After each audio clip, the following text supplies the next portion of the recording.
Friends Technos 1912 అందరికీ స్వాగతం. మీరు డేట్ వచ్చేసరికి ఫిబ్రవరి 19, 2025. టైం వచ్చేసరికి 4 PM అవుతుంది. ఇప్పుడు వరకు ఉన్న న్యూస్ అయితే ఇవి. ఫస్ట్ వచ్చేసరికి nothing phone 3A series launch అవబోతుంది కదా March 4వ తారీఖు. వీటి కెమెరా డిజైన్స్ అయితే బయటకు వచ్చినాయి, కొద్దిగా డిఫరెంట్గా అయితే ఉన్నాయి. ఒక దానిలో వచ్చేసరికి హారిజాంటల్ కెమెరా సెటప్ ఉంది నథింగ్ ఫోన్ 3A ప్రోలో వచ్చేసరికి ఎల్ షేప్లో ఉంది కెమెరా సెటప్. రెండిట్లో ఈసారి టెలిఫోటో లెన్స్ అయితే ఉండబోతున్నాయి. ఒక దానిలో మనం 3x వరకు జూమ్ చేయొచ్చు, ఒక దానిలో 2x వరకు ఆప్టికల్ జూమ్ అయితే చేయొచ్చు. టెలిఫోటో లెన్స్ యూస్ చేసి మీరు పోర్ట్రేట్ షాట్ తీయొచ్చు. అంతేకాదు టెలిఫోటో లెన్స్ యూస్ చేసి మీరు టెలిఫోటో మ్యాక్రో షాట్స్ కూడా తీయొచ్చు. ఇది కూడా ఒక మంచి ఆప్షన్. మనకి ఫ్లాగ్షిప్ ఫోన్స్లో వస్తున్నాయి ఈ ఫీచర్ని. సో దీనిలో ఇది తీసుకొని వస్తున్నారు. 6x వరకు జూమ్ చేయొచ్చు అని చెప్తున్నారు. అది 3x వరకు ఆప్టికల్ ఉంటుంది, మిగతా 3x మోస్ట్లీ ఇన్సెన్సార్ జూమ్ అయితే ఉంటుంది. 6x డిజిటల్ జూమ్, అది ఆప్టికల్ జూమ్ అయితే కాదు. కొన్ని వీళ్ళు ఫొటోస్ కూడా తీసి టీజ్ చేస్తూ ఉన్నారు. ఫోన్ బ్లర్ చేసేసారు చూడొచ్చు. ఇక్కడ ఆ డిజైన్ ఆల్రెడీ బయటకు కూడా వచ్చేసింది. March 4వ తారీఖు నథింగ్ ఫోన్ 3A సిరీస్ అయితే మనం చూడొచ్చు. నెక్స్ట్ మనకి ఒమేగా ల్యాబ్స్లో టెస్టింగ్ జరుగుతున్నాయంట. మన DCS పోస్ట్ అయితే పెట్టాడు. ఒమేగా ల్యాబ్స్లో 8000 mAh బ్యాటరీస్ కూడా టెస్ట్ చేస్తున్నారు. సో తొందరలో మనం ఫ్యూచర్లో 8000 mAh బ్యాటరీస్ కూడా మొబైల్ ఫోన్స్ అయితే మనం చూడొచ్చు. దీనిలో 15% సిలికాన్ అయితే యూజ్ చేస్తున్నారు. మోస్ట్లీ సిలికాన్ కార్బన్ బ్యాటరీసే మనకి ఫ్యూచర్లో వస్తాయి. అవే మనకి ఎక్కువ మనకి కెపాసిటీ అయితే స్టోర్ చేసుకోగలం. సో ఫ్యూచర్లో మనం 8000 mAh 10,000 mAh వరకు వెళ్ళొచ్చు. ఒక 1-2 years 10,000 mAh బ్యాటరీ ఉన్న మొబైల్ ఫోన్స్ కూడా మార్కెట్లో అయితే చూడొచ్చు. బ్యాటరీ లైఫ్ పరంగా మనం ఫ్యూచర్లో ఏం చింతించాల్సిన అవసరం అయితే లేదు. అండ్ ఇంకొక అడ్వాంటేజ్ ఏంటంటే చిన్న సైజ్ ఫోన్స్ కూడా మనం చూస్తాం. బుట్ట సైజ్ ఫోన్స్ ఉంటాయి కదా, కాంపాక్ట్ ఫోన్స్ చాలామంది మిస్ అవుతున్నారు కదా. కాంపాక్ట్ ఫోన్స్ కూడా మనం 2025లో ఎక్కువ చూడబోతున్నాం. ప్రతి బ్రాండ్ కాంపాక్ట్ ఫోన్స్ మీద వర్క్ చేస్తుంది. సో ఈ సిలికాన్ కార్బన్ బ్యాటరీ చాలా బాగా ఉపయోగపడతాయి వాళ్ళకి. నెక్స్ట్ మనకి Samsung One UI 7 beta 4 update అయితే వచ్చింది. దీనిలో S24 అల్ట్రాలో లాగ్ ఆప్షన్ కనిపిస్తుంది. మీరు S25 అల్ట్రాలో చూస్తే కెమెరాలో మనకి లాగ్ అనే ఆప్షన్ ఉంటుంది. దాన్ని యూస్ చేసి మనం వీడియో రికార్డ్ చేయొచ్చు లాగ్ క్వాలిటీలో. తర్వాత మనం దాన్ని కలర్ గ్రేడింగ్ చేసి చాలా బాగా వస్తుంది వీడియో. ఆల్రెడీ నేను మీకు అన్బాక్సింగ్ కూడా చూపించాను. ఈ ఫీచర్ ఇప్పుడు S24 అల్ట్రాలో వస్తుంది, బీటాలో కనిపిస్తుంది కాబట్టి One UI 7 ఒకవేళ S24 అల్ట్రా స్టేబుల్ వర్షన్ వస్తే దానికైతే వస్తుంది. సేమ్ ఫీచర్ S24 ప్లస్లో చూడాలంటే One UI 7లో రాదు, One UI 8లో రాబోతుంది. One UI 8 కూడా మీరు వెయిట్ చేయాల్సిన అవసరం. One UI 8 కూడా ఇయర్లోనే తీసుకొస్తా అని చెప్పి సామ్సంగ్ చెప్తుంది. సో One UI 7 ఈ ఇయర్లోనే చూస్తాం, One UI 8 కూడా ఇయర్ ఎండింగ్ లోపు మనం చూస్తాం. నెక్స్ట్ మనకి జియో నుంచి జియో టెలిఓఎస్ అని చెప్పేసి ఒక కొత్త ఓఎస్ తీసుకొని రాబోతుంది. అంటే మనం టీవీలో చూస్తుంటాం, టీవీ కొనగానే ఓఎస్ వస్తుంది కదా, మీరు ఆండ్రాయిడ్ టీవీలు చూస్తూ ఉంటారు. ఇది కూడా ఆండ్రాయిడ్ బేస్డ్ ఓఎస్ఏ జియో తీసుకొని వస్తుంది, జియో టెలిఓఎస్ అని చెప్పి. దీనిలో స్పెషల్ ఏంటంటే దీనిలో కూడా OTT యాప్స్ అన్నీ ఉంటాయి, గేమ్స్ ఉంటాయి. మీకు నార్మల్ గేమ్స్ ఇవి క్లౌడ్ బేస్డ్ గేమ్స్ అనమాట, మీరు డైరెక్ట్ ఆడుకోవచ్చు ఈ గేమ్స్ని. సో ఇది స్పెషల్ ఈ ఓఎస్లో. సో దీన్ని కొన్ని బ్రాండ్స్తో కొలాబరేట్ అయ్యి జియో తీసుకొని రాబోతుంది. బ్రాండ్స్ వచ్చేసరికి థామ్సన్, కొడాక్, BPL, JVC ఈ బ్రాండ్లో వచ్చే టీవీస్లో ఈ జియో టెలిఓఎస్ మనం ఫ్యూచర్లో చూడొచ్చు. నెక్స్ట్ న్యూస్లోకి వెళ్ళే ముందు డీల్ ఆఫ్ ది డే చూసుకుంటే Asus VivoBook 15 i3 12th generation processor 8GB RAM 512GB SSD తోటి Windows 11 ఆపరేటింగ్ సిస్టమ్తో వస్తుంది. అండ్ ఇది నార్మల్గా అయితే 30,000 రూపాయలు అట్లా ఉంటాయి మనకి i3 ప్రాసెసర్స్ మనకు కొనాలంటే. ఇది తక్కువ రేట్కి అయితే వస్తుంది. నార్మల్ లింక్ కింద డిస్క్రిప్షన్లో ప్రొడక్ట్ అక్కడ నుంచి మీరు ఓపెన్ చేయొచ్చు. ఓపెన్ చేస్తే మాత్రం మీకు ఈ ఆఫర్ చూపించట్లేదు. మళ్ళీ మనం ఫ్లిప్కార్ట్ సెర్చ్లోకి వెళ్ళి Asus VivoBook 15 అని కొడితే టాప్లో ఇదే కనిపిస్తూ ఉంది. దాన్ని ఓపెన్ చేస్తే అప్పుడు ఈ ఆఫర్ కనిపిస్తుంది. HDFC బ్యాంక్ మీద మీకు 6,200 రూపాయలు నో కాస్ట్ EMI వస్తుంది. అండ్ దాంతోపాటు 1000 రూపాయలు మీకు సూపర్ కాయిన్స్ మీద కూడా మీకు డిస్కౌంట్ వస్తుంది, ఫ్లిప్కార్ట్ సూపర్ కాయిన్స్ మీద. మొత్తం కలుపుకుంటే అది మీకు 24,790 రూపాయలకి అయితే వస్తుంది ల్యాప్టాప్. ఈ స్పెక్స్ అయితే ల్యాప్టాప్ దొరకడం కష్టం. ఇది ఎంతసేపు ఉండదో తెలియదు, కానీ ప్రజెంట్ చూస్తున్నప్పుడు అయితే మాత్రం ఈ డీల్ అయితే ఉంది. నెక్స్ట్ వచ్చేసరికి మీరు ఎంతమందికి ఈ డివైస్ గుర్తుంది? ఇది AI పిన్, ఇది human AI pin. Apple developers Apple నుంచి బయటకు వెళ్ళిపోయి ఈ ఒక స్టార్టప్కి పెట్టేసి ఈ హ్యూమన్ AI పిన్ అయితే తయారు చేశారు. ఇంతకుముందు టెక్నిక్స్లో కూడా ఇది ఒకసారి మీకు చూపించాను. అండ్ ఇది ఎందుకంటే ఎవరైతే ఫోన్స్కి అడిక్ట్ అయిపోతుంటారో, ఫోన్ స్క్రీన్ దీనికి డిస్ప్లే అయితే ఉండదు. ఇది కాకపోతే డిస్ప్లే ప్రొజెక్ట్ చేస్తుంది, మీకు ఏదైనా మెసేజ్ వచ్చినా ఇట్లాంటి ప్రొజెక్ట్ చేస్తూ ఉంటుంది. అండ్ మీకు దీనికి ఫింగర్ గెస్చర్స్ కూడా ఉంటాయి, ఫింగర్ గెస్చర్స్ కూడా మనం యూజ్ చేయొచ్చు.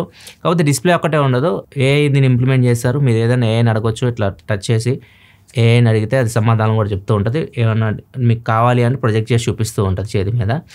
డివైస్ కొద్దిగా ఇంట్రెస్టింగ్ అనిపించినప్పుడు $699 పెట్టారు. చాలామంది కొన్నారు కూడా దీన్ని. తర్వాత ఇది అంత సక్సెస్ అవ్వలేదు, బాగా నెగిటివిటీ వచ్చేసింది, ఇది సరిగ్గా లేదు, దీనివల్ల ఉపయోగం లేదనేసి. తర్వాత దీని సేల్స్ కంప్లీట్ పడిపోయినాయి. సో వీళ్ళు కంపెనీని అమ్మకానికి పెట్టేశారు. కంపెనీని ఫస్ట్లో వీళ్ళు అమ్మకాన్ని పెట్టింది దగ్గర $750 million పెట్టారు. కాకపోతే ఇప్పుడు వీళ్ళు కంపెనీని అమ్మేశారు. అమ్మింది వచ్చేసరికి $116 $116 million హెచ్పి ఈ కంపెనీని అయితే కొనుక్కుంది. హెచ్పి ఏఐ పిన్ ఇట్లాంటివి అయితే తయారు చేయదు. సో వాళ్ళు ఏదైతే వీళ్ళు ఏఐ డెవలప్ చేశారో ఆ ఏఐని మేము మా ప్రింటర్స్లో 3D ప్రింటింగ్ వాటికి యూస్ చేస్తామని చెప్పేసి హెచ్పి చెప్తుంది. అండ్ ఈ డివైస్ ఎవరైతే కొన్నారో రీసెంట్గా ఎవరైనా కొంటే ఫిబ్రవరి 27th వరకు ఇది పనిచేస్తే వీళ్ళు సాఫ్ట్వేర్ సపోర్ట్ కూడా ఏమి ఇవ్వరు. ఫిబ్రవరి 28th నుంచి కంపెనీ కంప్లీట్ క్లోజ్ అయిపోతుంది. సో ఇది అసలు ఏం పని చేయదు, డివైస్ కూడా పని చేయదు, ఉన్న వరకు రన్ అవుతూ ఉంటుంది. సో చాలామందికి ఎవరైతే రీసెంట్గా 3 నెలల క్రితం కొన్నారో వాళ్ళందరికైతే వీళ్ళు డబ్బులు రిటర్న్ ఇచ్చేస్తామని చెప్తున్నారు. పాతగా ఎవరైతే కొన్నారో ఫస్ట్లో కొన్నారు కదా, సో వాళ్ళకైతే డబ్బులు రిటర్న్ ఇవ్వట్లేదు. సో వాళ్ళు కూడా మా డబ్బులు మాకు రిటర్న్ ఇవ్వండి అని చెప్పేసి వాళ్ళు కూడా కోరుతున్నారు. మరి చూడాలి ఏమైతే. నెక్స్ట్ న్యూస్ వెళ్ళే ముందు కామెంట్ ఆఫ్ ద డే చేసుకుంటే ఆదిత్య అడుగుతున్నారు, సమ్మర్ వస్తుంది కదా, ర్యాపిడో చేసే వాళ్ళకి ఫోన్ బైక్ స్టిక్ చేసి రైడ్ చేస్తుంటారు కదా, ఫోన్ హీట్ అవుతుంది, వాళ్ళకి ఏమన్నా యాక్సెసరీస్ ఉన్నాయా మొబైల్ హీట్ కాకుండా అని చెప్పేసి అడుగుతున్నారు. ఇది చాలామందికి ప్రాబ్లమే. ఫోన్ ఖచ్చితంగా సమ్మర్లో హీట్ అవుతుంది మీకు. ర్యాపిడో మీరు ఏం చేసినా కానీ ఫోన్ కూల్ చేయడానికి యాక్సెసరీస్ అయితే ఏమన్నా ఫోన్ కూలర్ అయితే వస్తుంది, దాన్ని మీరు పెట్టారనుకోండి, దానికి మళ్ళీ ఛార్జింగ్ కావాలి, దానికి పవర్ కావాలంటే ఫోన్ నుంచి అయినా తీసుకోవాలి, అదే పవర్ బ్యాంక్ అయినా మీరు యూజ్ చేయాల్సి ఉంటుంది. సో అది మీ ఫోన్ కూల్ చేస్తుంది. కాకపోతే దాని నుంచి కూడా మీకు వాటర్ అయితే వస్తుంటుంది, వేపర్లాగా ఫామ్ అయ్యి వాటర్ కారిపోతూ ఉంటుంది. అది కూడా మీకు వాటర్ రెసిస్టెంట్ ఫోన్ కాకపోతే మీ హోల్స్లోకి వెళ్ళింది అనుకోండి, ఛార్జింగ్ పోర్ట్లకు వాటికి ఫోన్ డ్యామేజ్ అయ్యే ప్రమాదం కూడా ఉంటుంది. అంతమించి మీకు ఫోన్ కూల్ చేసే యాక్సెసరీస్ అయితే ఏమీ లేవు. బెటర్ మీరు ఫోన్ కేస్ తీసేయండి, ఫోన్ కేస్ తీసేసి హోల్డర్కి పెట్టుకోండి. అండ్ ఒకవేళ మీ ఫోన్లో ఓఎస్ ఉందనుకోండి, ఆప్టికల్ ఇమేజ్ స్టెబిలైజేషన్ కానీ ఉంటే అది పాడైపోతుంది. మీరు ఫోన్ అలానే హోల్డర్కి పెట్టి మీరు బండి నడుపుతున్నారు అనుకోండి, స్పీడ్ బ్రేకర్స్ దగ్గర గొంతుల దగ్గర అది ఊగుతూ ఉంటుంది కదా, చాలామందికి ఓఎస్ కూడా డ్యామేజ్ అయింది. అది కూడా మీ మైండ్లో పెట్టుకోవాలి. మీ ఫోన్లో ఓఎస్ ఉంటే దానిలో పెట్టకండి, హోల్డర్లో అయితే పెట్టకండి. హోల్డర్లో పెట్టాలనుకుంటే కేస్ తీసేసి పెట్టండి, అంతమించి ఏం చేయలేము మనం. ఫోన్ కూలర్లో ఒకవేళ మీరు వాడాలనుకుంటే వాడండి, చెప్పా కదా అదొక ప్రాబ్లం ఉంటుంది. నెక్స్ట్ మనకి పీవీఆర్కి ₹1,00,000 ఫైన్ పడింది. పీవీఆర్ అనే కాదు, మీరు ఎక్కడికి సినిమా హాల్స్కి వెళ్ళినా కానీ వాళ్ళు చెప్పిన టైంకి మనం వెళ్తాం. ఒక 4 o'clockకి మనము సినిమా టైం అంటే వెళ్ళి కూర్చుంటాము. ఒక అరగంట సేపు యాడ్లు వేస్తుంటారు, ఏవో యాడ్లు వేస్తుంటారు. లోకల్ యాడ్స్ కొన్ని, గవర్నమెంట్ యాడ్స్ కొన్ని వేస్తూ ఉంటారు. ఒక 30 minutes తర్వాత సినిమా అయితే స్టార్ట్ అవుతుంది. సో ఇది అందరికి జరిగేదే. సో దీన్ని బెంగళూరులో ఒక అబ్బాయి, అతని పేరు వచ్చేసరికి అభిషేక్, December 2023లో శ్యామ్ బహదూర్ అనే సినిమాకి వెళ్ళాడు బెంగళూరులో. అక్కడ 4 గంటల 5 నిమిషాలు షో అనమాట. వెళ్ళిన తర్వాత అతను 25 minutes యాడ్స్ వేశారు. 4:30కి షో స్టార్ట్ చేశారు. సో ఇతను బయటకు వచ్చేసి కంప్లైంట్ చేశారు, అంటే కేసు వేశాడు, పీవీఆర్ మీద కేసు వేశాడు. ఇట్లా వీళ్ళు 25 minutes యాడ్స్ వేసి నా టైంని వేస్ట్ చేశారని చెప్పేసి. ఆ కేసు ఇప్పటిదాకా నడిచింది, December 2023 నుంచి ఇప్పటి వరకు నడిచింది. ఇప్పుడు కేసు తీర్పిచ్చింది కోర్టు. ఇతనికి ₹20,000 కంపెన్సేషన్ ఇతనికి ఫైన్గా చెల్లించాలని చెప్పారు. అండ్ దాంతోపాటు కోర్టుల చుట్టూ తిరిగాడు కదా, దానికి కంపెన్సేషన్గా ₹80,000, మొత్తం ₹1,00,000 పీవీఆర్కి జరిమానా అయితే వేసింది. పీవీఆర్ సైడ్ అయితే వాళ్ళు కూడా వాదించారు. సో మేము ఎందుకు యాడ్ చేస్తామంటే చాలామంది టికెట్ బుక్ చేసుకుంటూ ఉంటారు, కొంతమంది లేట్గా వస్తుంటారు, ట్రాఫిక్ కానీ అట్లని కొంతమంది లేట్గా వస్తుంటారు. సో వాళ్ళకి సినిమా మొత్తం మిస్ అయిపోయిద్దని చెప్పేసి కొద్దిగా లేట్ చేస్తామని చెప్పారు. ఇంకొకటి గవర్నమెంట్ కూడా యాడ్స్ వేయమంటుంది వాళ్ళ సైడ్ నుంచి. సో అవి కూడా మేము వేయాల్సి వస్తుందని చెప్పేసి చెప్పారు. వాళ్ళు ఎంత వాదించినా కానీ మీరు గవర్నమెంట్ యాడ్స్ కానీ ఏదైనా కానీ 10 నిమిషాలు మ్యాక్స్ వరకు వేయొచ్చు, కానీ మరి 25 minutes 30 minutes యాడ్స్ చేయడం ఏందని చెప్పేసి కోర్టు పీవీఆర్ని తిట్టి ఫైన్ అయితే వేసింది. సో ఫ్యూచర్లో నాకు తెలిసి యాడ్స్ అయితే తగ్గించవచ్చు.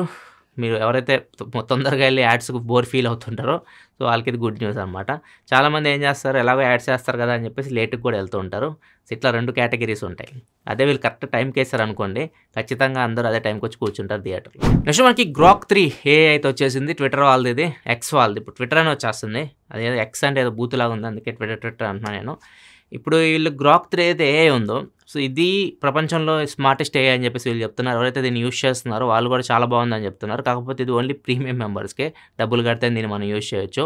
సో ఇది ప్రజెంట్ మార్కెట్లో ఉన్న జెమినై కానివ్వండి, చాట్ జీపీటీ కానివ్వండి, లేటెస్ట్ వర్షన్స్ ఉన్నాయి, వాటన్నిటితో కంపేర్ చేస్తే చాలా స్మార్ట్గా అండ్ ఫాస్ట్గా ఏఐ వర్క్ చేస్తుందని చెప్పేసి రిపోర్ట్స్ అయితే వస్తున్నాయి. ప్రజెంట్ అయితే ఇది మన దగ్గర అయితే లేదు, ఓన్లీ ఆ యూఎస్లోనే ఉంది. చూద్దాం, మన దగ్గరకు వచ్చిన తర్వాత అన్ని ఏఐలు మళ్ళీ చెక్ చేద్దాం. నెక్స్ట్ వచ్చేసరికి మహాకుంభ్ 2025 కుంభమేళా ఒక 140 సంవత్సరాలు ఒకసారి వస్తుంది కదా. సో ఇప్పుడు చాలామంది దగ్గర 40-50 crores ఇండియన్స్ కుంభమేళాకి అయితే వెళ్తున్నారు. గంగా నదిలో గంగా స్నానం అయితే చేస్తూ ఉన్నారు. ఈ కుంభమేళా చాలా వింతలు చూసాం మనం. పూసలు అమ్ముకునే అమ్మాయిని సెలబ్రిటీ చేశారు. అండ్ బొట్లు పెట్టుకొని కూడా చాలామంది బొట్టు పెట్టి కూడా డబ్బులు సంపాదించారు. ఛార్జింగ్ పెట్టేసి డబ్బులు సంపాదించడం, ఇంకా వేప పుల్లలు ఉంటాయి కదా, పళ్ళు దొంగడానికి వేప పుల్లలు, వాటిని నమ్మి కూడా చాలామంది డబ్బులు సంపాదించారు. ఇట్లా రకరకాలుగా మనం వింతలు అయితే చూసాము. ఇప్పుడు మహాకుంభమేళాలో ఇంకొక వింత అనమాట. నార్మల్ మనం కుంభమేళాకి మనిషి వెళ్ళి స్నానం చేస్తే మనకి పాపాలు తొలగిపోతాయి అని మనకి అనుకుంటాం కదా.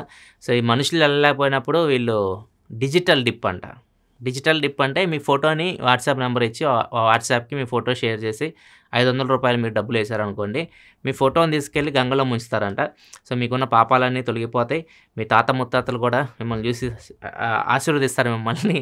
మీకు చాలా మంచి జరిగిద్దని చెప్పేసి ఒక పోస్టర్ మాత్రం రిలీజ్ చేసేసి, సో, ఇది మొత్తం స్కామ్ ఇది. నెంబర్ కూడా అందుకే బ్లర్ చేస్తున్నాను. సో, పొరపాటున కూడా మీరు ఇట్లాంటి స్కాములు ఇరుక్కోకండి. మీ ఫోటోలు ముంచితే మీకు పుణ్యాలేమి రావు. మీ అంతటా మీరెళ్ళి గంగా నదిలో మునిగితేనే, గంగా స్నానం చేస్తేనే మీకు పుణ్యాలు ఏమైనా ఉంటాయి కానీ ఇట్లాంటి స్కామ్స్ అయితే నమ్మకండి. చాలామంది వీటికి కూడా డబ్బులు వేస్తారు, ఫోటోలు కూడా పంపిస్తారు ముంచండి అని చెప్పేసి. అంత పిచ్చోళ్ళు ఉంటారన్నమాట. బీహార్లో అయితే ఏసీ కోచ్లో మొత్తం చాలామంది ఎక్కేసి కూర్చున్నారు. వాళ్ళకి టికెట్లు ఏం లేవు. టీసీ వచ్చేసి వాళ్ళని బయటికి తీసుకొచ్చాడు. బయటికి తీసుకొచ్చేసి ఏందమ్మా మీరు మొత్తం ఎక్కారు, మరి టికెట్ ఏదని, టికెట్ లేదు మా దగ్గర అని. మరి ఎవరు ఎక్కమన్నారు, ఎక్కడికి పోతున్నారంటే మేము కుంభమేళాకు పోతున్నాము, మోడీ రమ్మన్నారు మమ్మల్ని కుంభమేళాకి అని చెప్పేసి చెప్తున్నారన్నమాట. అంటే ఫ్రీ అనుకుంటున్నారన్నమాట ట్రైన్ కూడా వాళ్ళు, అట్లా ఉన్నారన్నమాట. ఇది ఇప్పటివరకు న్యూస్ అయితే. ఎపిసోడ్స్ లైక్ చేయడం మాత్రం మర్చిపోకండి. మరిన్ని వీడియోస్ కోసం మన ఛానల్ సబ్స్క్రైబ్ చేసి ఫాలో అవుతూ ఉండండి. రీసెంట్ వీడియోస్ మన ఛానల్ వచ్చినాయి, ఒకవేళ మిస్ అయితే ఇక్కడ కార్డ్స్లో వస్తుంది, అక్కడ నేను చూసేయండి. Thanks for watching. Bye now.